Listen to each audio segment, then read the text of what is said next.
மதுரைக்கு அரசியாகவும் தன்னை தேடி வந்து வழிபடக்கூடிய பக்தர்களுக்கு தாயாகவும் இருந்து அன்னை மீனாட்சி அருள் புரியக்கூடிய தலம்தான் மதுரை மீனாட்சி அம்மன் கோவிலாகும்.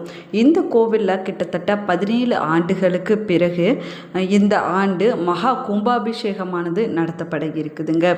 இதற்கான திருப்பணிகள் பல ஆண்டுகளாக தொடர்ந்து நடைபெற்று கொண்டு வந்த நிலையில் தற்போது கும்பாபிஷேகத்திற்கான தேதி மற்றும் நேரம் என்பதை பற்றி தான் இந்த பதிவில் நம்ம விரிவாக பார்க்க போகிறோம்.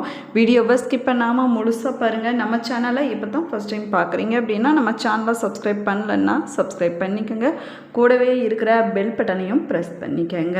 நீங்கள் செய்யக்கூடிய தொழிலில் சின்ன சின்ன பிரச்சனைகள், இடையூறுகள், கஷ்டங்கள், நஷ்டங்கள் ஏற்பட்டு கொண்டே இருக்குதா? இது போன்ற பிரச்சனைகளுக்கு இந்த வீடியோவுக்கு கீழே டிஸ்கிரிப்ஷனில் ஜோதிடரோட வாட்ஸ்அப் நம்பர் கொடுத்துருக்குறேன். இந்த எண்ணுக்கு தொடர்பு கொண்டு பேசி பாருங்க. உங்கள் பிரச்சனைகளுக்கு சரியான தீர்வு கிடைக்குங்க. வாங்க வீடியோக்குள்ளே போகலாம். உங்களுக்கு மீனாட்சி அம்மன் பிடிக்கும் அப்படின்னா ஓம் மீனாட்சி தாயே போற்று என்ற வாசகத்தை மறக்காமல் கமெண்ட் பாக்ஸில் 3 முறை பதிவிடுங்க. நீங்களும் மதுரை மீனாட்சி அம்மன் கோவிலுக்கு போயிருந்தீங்கன்னா மறக்காமல் உங்களுடைய கருத்துக்களை கமெண்ட் பாக்ஸில் கமெண்ட் பண்ணுங்கள். உலக புகழ்பெற்ற கோவில்களில் ஒன்று தாங்க மதுரை மீனாட்சி அம்மன் கோவிலாகும். மிகப்பெரிய சிவாலயங்களில் ஒன்றாகவும் 51 சக்தி பீடங்களில் ஒன்றாகவும் இருக்கக்கூடியதாகும்.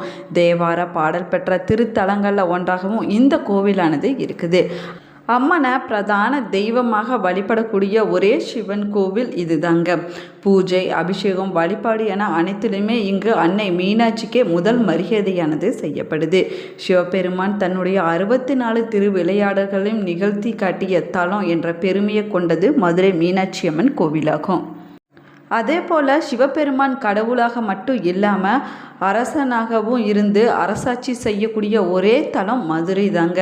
இப்படி ஏராளமான சிறப்புகளை கொண்ட மதுரை மீனாட்சி சுந்தரேஸ்வரர் கோவிலுக்கு தமிழ்நாடு மட்டும் இல்லாமல் வெளி மாநிலங்கள் மற்றும் வெளிநாடுகளிலிருந்து ஏராளமான பக்தர்கள் வந்து சாமி தரிசனம் செய்வதை வழக்கமாகவே வச்சிருக்கிறாங்க.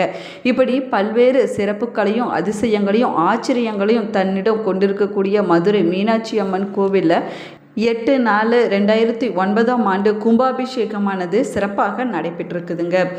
இந்த கோவிலில் வருடம் முழுவதும் நடைபெறக்கூடிய திருவிழாக்கள் மற்றும் உற்சவங்களை நிறுத்த முடியாத காரணத்தினால 2026 செப்டம்பர் 17 வியாழக்கிழமை அன்னைக்கு மதுரை மீனாட்சி அம்மன் திருக்கோவிலின் கும்பாபிஷேகத்தை நடத்த முடிவு செய்யப்பட்டிருக்குது. பிரபாவ ஆண்டு ஆவணி மாதம் 31 செப்டம்பர் 17 அன்னைக்கு காலை 7:45 மணிக்கு மேல் 8-10 மணிக்குள்ளான நேரத்தில் திருக்குடமுழக்கு நன்னீராட்டு பெருவிழாவானது நடத்தப்பட உள்ளதாக அறிவிக்கப்பட்டிருக்குது. மீனாட்சி அம்மன் கோவிலில் ஆனி மாதத்தில் ஆனி உத்திர திருமஞ்சனம், ஆனி ஊஞ்சல் உற்சவம் போன்ற விழாக்களானது 9 நாட்கள் திருவிழாவாக நடைபெறுவது வழக்கமாகும். இதனைத் தொடர்ந்து ஆவணி மாத மூல நட்சத்திரத்தில் ஆவணி மூல திருவிழாவானது வெகு விமர்சையாக இந்த ஆலயத்தில் கொண்டாடப்படுங்க. சிவபெருமான் பாண்டிய மன்னனுக்காக திருவிளையாடல் புரிந்ததை காட்டக்கூடிய விதமாக பிட்டுக்கு மண் சுமந்த லீலை, நிறைய பரியாக்கிய லீலை போன்ற நிகழ்ச்சிகளானது நடைபெறும் அப்படின்னும் சொல்லப்பட்டிருக்குது. இந்த விழா பார்த்திங்கன்னா 10 முதல் 12 நாட்கள் சிறப்பாக கொண்டாடப்படுவது வழக்கமாகுங்க. மீனாட்சி அம்மன் கோவிலில் மிக முக்கியமான விழாக்களில் இதுவும் ஒன்றாக சொல்லப்பட்டிருக்குது. வழக்கமாக ஆகஸ்ட் செப்டம்பர் மாதத்தில் இந்த விழாவானது நடத்தப்படுங்க. இந்த விழா நிறைவடைந்த பிறகு கும்பாபிஷேக விழாவிற்கான பணிகள், யாகசாலை அமைக்கக்கூடிய வேலைகள் அனைத்துமே தொடங்கப்படும் அப்படின்னும் எதிர்பார்க்கப்படுது. உலகமே வியந்து பார்க்கக்கூடிய அளவுக்கு பல சிறப்பம்சங்களை கொண்டது மதுரை மீனாட்சி அம்மன் கோவிலாகும். ஆன்மீக தலமாகவும் இந்த ஆலயமானது இருக்குது. கலை மற்றும் இலக்கிய வரலாற்று சிறப்பம்சங்களை கொண்டதாக்கும். மதுரை மீனாட்சி அம்மன் கோவில் கட்டடக்கலை மற்றும் கலாச்சார பாரம்பரியத்தின் உருவமாக சொல்லப்படுது. வருடந்தோறும் பல லட்சக்கணக்கான பக்தர்கள் மற்றும் சுற்றுலா பயணிகள், வரலாற்று ஆர்வலர்கள் மதுரை மீனாட்சி அம்மன் கோவிலுக்கு வந்து செல்கின்றனர். மீனாட்சி அம்மன் கோவில் சுமார் 14 ஏக்கர் பரப்பளவில் பறந்து விரிந்திருக்கக்கூடிய ஆலயமாகும். மதுரை மீனாட்சி அம்மன் கோவிலில் இருக்கக்கூடிய பண்டைய கால சிற்பங்கள், கருவறைகள், நுழைவாயில் கோபுரங்கள் போன்றவை பிரமிக்க வைக்கக்கூடிய வகையில் அமைஞ்சிருக்குது. மதுரை மீனாட்சி அம்மன் கோவில் மையத்தில் இருக்கக்கூடிய கருவறையில் அமைந்திருக்கக்கூடிய மீனாட்சி தேவி மற்றும் சுந்தரேஸ்வரர் சிலைகள் தினமும் பக்தர்களால் அனுசரிக்கப்படுதுங்க. கருவறையில் இருக்கக்கூடிய நேர்த்தியான சிற்பங்கள் மற்றும் தூண்கள் தெய்வீக தன்மையை வெளிப்படுத்தக்கூடிய வகையில் அமைஞ்சிருக்குது. மதுரை மீனாட்சி அம்மன் கோவில் கிபி 6ஆம் நூற்றாண்டை சேர்ந்ததாகும். குலசேகர பாண்டியர்களால் கட்டப்பட்டதாகுங்க.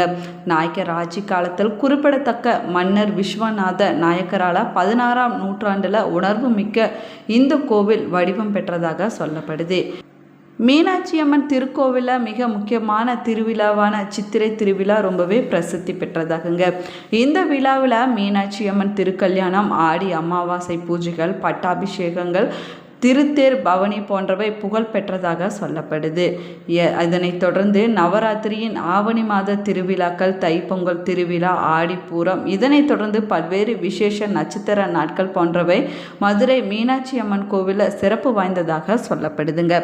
மதுரை மீனாட்சி அம்மன் கோவிலில் அனைத்து மாதங்களிலுமே விழாக்கள் கொண்டாடப்படுவது சிறப்பம்சத்துக்குரிய விஷயமாகவும் சொல்லப்படுது. மதுரை மீனாட்சி அம்மனை தரிசனம் செய்வதற்காக பல்வேறு இடங்களிலிருந்து தினமும் ஆயிரக்கணக்கான பக்தர்கள் வருகை தருவாங்க. அவர்களுக்கு சிறந்த வழிகாட்டுதலின் பேரில் கோவிலில் தரிசன நேரங்களானது வைக்கப்பட்டிருக்குதுங்க. தினமும் கோவிலில் நடை திறக்கப்படக்கூடிய நேரம் அதிகாலை 5 இல்லைன்னா 5:30 மணிக்கு கோவில் நடையானது திறக்கப்படுது. அதற்கு பிறகு பக்தர்கள் சாமி தரிசனம் செய்வதற்கு அனுமதிக்கப்படுறாங்க. பிற்பகல் நேரத்தில் கோவிலின் இடைவெளி நேரமான 12:30 மணி முதல் 4 மணி வரை நேரமாகுங்க. அதற்கு பிறகு மாலை 4:30 மணிக்கு நடை திறக்கப்படும். மாலையில் நடத்தக்கூடிய அம்மனுடைய சாமி அலங்கார பூஜைகள் போன்றவை முடிந்த பிறகு இரவு 10 மணி அளவில் கோவில் நடையானது சாத்தப்படுதுங்க. மீனாட்சி அம்மன் கோவிலில் சாமி சன்னதிக்கு இடது பக்கத்தில் 1000 மண்டபமானது இருக்குது. 1000 மண்டபமானது 1494ஆம் ஆண்டில் மதுரையை ஆண்டுட்டு வந்த கிருஷ்ண நாயக்கர் காலத்தில் கட்டப்பட்டதாக. 1000 மண்டபத்தின் தூண்கள் மிக பிரம்மாண்டமான தோற்றத்தை கொண்டதாக அமைஞ்சிருக்குது. இதனுடைய சிற்பக்கலைகள் மிகவும் நேர்த்தியான முறையில் வடிவமைக்கப்பட்டிருக்குதுங்க. மதுரை மாநகரத்திற்கே பெருமை சேர்க்கக்கூடிய வகையில் மீனாட்சி அம்மன் கோவிலானது இருக்குதுங்க. நகரின் மைய பகுதியில் மிக பிரம்மாண்டமான கோபுரங்களோடு கம்பீரமாக காட்சி தரக்கூடியது மதுரை மீனாட்சி அம்மன் திருக்கோவிலாகும். இது உலக பிரசித்தி பெற்ற கோவிலாகுங்க. மிகப்பெரிய கோவிலாக சொல்லக்கூடிய இந்த கோவில் 1600 ஆண்டுகள் பழமை வாய்ந்த கோவிலாகும். இந்த கோவில் 14 ஏக்கர் பரப்பில் அமைந்திருக்கக்கூடியதாகுங்க.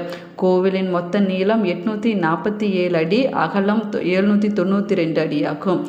ஆடி வீதியில் அமைந்திருக்கக்கூடிய பிரகார சுவர் கிழக்கு மேற்காக 830 அடியிலும் வடக்கு கிழக்காக 730 அடியிலும் அமைஞ்சிருக்குது.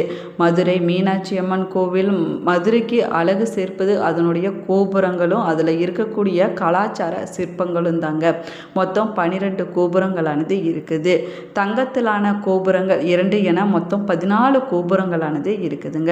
இதில் கிழக்கு, மேற்கு, வடக்கு, தெற்கு என ஒவ்வொரு திசைக்கும் ஏற்றபடி 4 பிரம்மாண்டமான வெளிப்புற கோபுரங்களானது அமைஞ்சிருக்குது. இது அனைத்துமே 9 நிலைகளை கொண்டதாகும். இந்த 4 கோபுரங்களும் ராஜ கோபுரங்கள் அப்படின்னும் அழைக்கப்படுது. இந்த கோவில் மீனாட்சி சுந்தரேஸ்வரர் கோவில் என்ற பெயராலும் அழைக்கப்படுதுங்க. மீனாட்சி அம்மன் மதுரையில் பிறந்ததாக சொல்லப்படுவதனால அம்பாளுடைய சன்னதிக்கு முதன்மையானது கொடுக்கப்படுது. அம்பாளை வணங்கிய பின்னாடி சிவபெருமான வணங்கக்கூடிய மரபும் இந்த ஆலயத்தில் கடைபிடிக்கப்படுதுங்க. மீனாட்சி அம்மன் சிலை மரகதத்தால் ஆனதாகும். பாண்டிய மன்னன் குலசேகர பாண்டியனின் கனவுல சிவபெருமான் வந்ததுனால அவர் கடம்பவனம் சென்று காட்டை அழித்து மதுரை நகரையும் இந்த சிவசக்தி தலத்தையும் அமைத்ததாக சொல்லப்படுது. மதுரை மீனாட்சி அம்மன் கோவிலை பற்றியும் அதனுடைய சிறப்புகளை பற்றியும் யாருமே தெரியாதவங்க இருக்கவே முடியாதுங்க. வருஷத்தில் 365 நாட்களும் அம்மனுக்கு திருவிழா நடைபெறக்கூடிய கோவில் அப்படின்னு சொன்னாலே மதுரை மீனாட்சி அம்மன் கோவில் தாங்க. இதில் பல விசித்திரமான வழிபாட்டு முறைகளும் கடைபிடிக்கப்படுது. இந்த வழிபாட்டு முறைகள் இன்று நேற்று இல்லைங்க, பல 100 ஆண்டுகளுக்கு முன்னாடி தொடங்கி இன்று வரைக்குமே கடைபிடிக்கப்பட்டு வருது. அதில் ஒன்று தான் சித்திரை திருவிழாவின் 5வது நாள் உற்சவத்தின் போது அன்னை மீனாட்சி வித்தியாசமான காலணியை அணிந்து கொண்டு குதிரை மீது பவனி வருவதாகும். இது சாதாரண காலணி இல்லைங்க, தங்கத்தால் செய்யப்பட்டு அதில் மாணிக்கம், வைரம், மரகதம் போன்ற விலை உயர்ந்த கற்கள் பதிக்கப்பட்ட காலணியாகும். இந்த ஆலயத்தில் தரக்கூடிய பிரசாதமான தாளம்பூ, குங்குமம் பிரசித்தி பெற்றதாகுங்க. இந்த தலத்தில் மூலவர் சுந்தரேஸ்வரர் இவர் சுயம்பு மூர்த்தியாக பக்தர்களுக்கு அருள்பாலிச்சிட்டு வராரு. இவர் சோமசுந்தரர், சொக்கலிங்கநாதர், சொக்கசேகர், அணவாய் அண்ணல், சொக்கநாதர் போன்ற பல பெயர்களால் அழைக்கப்படுறாரு. இவரை வழிபட்டு இந்திரன் தன்னுடைய பாவத்தை தீர்த்து கொண்டதாக சொல்லப்படுது. அதனால தான் சுயம்பு லிங்கத்திற்கு கோவில் எழுப்பியதாகவும் இங்கே இருக்கக்கூடிய மூலவர் விமானம் இந்திர விமானம் என்ற பெயரால் அழைக்கப்படுது. இந்த பதிவு உங்களுக்கு பயனுள்ள தகவல்களை கொடுத்துருக்குன்னு நினைக்கிறேன். இந்த பதிவு உங்களுக்கு பிடிச்சிருந்தால் லைக் பண்ணுங்கள், ஷேர் பண்ணுங்கள், கமெண்ட் பண்ணுங்கள். இன்னும் நம்ம சேனலை சப்ஸ்கிரைப் பண்ணலன்னா சப்ஸ்கிரைப் பண்ணிக்கோங்க. கூடவே இருக்கிற பெல் பட்டனையும் ப்ரெஸ் பண்ணிக்கோங்க. கண்டிப்பாக இந்த வீடியோ உங்களுக்கு பயனுள்ளதாக இருக்கும் அப்படின்னு நினைக்கிறேன். Thank you friends.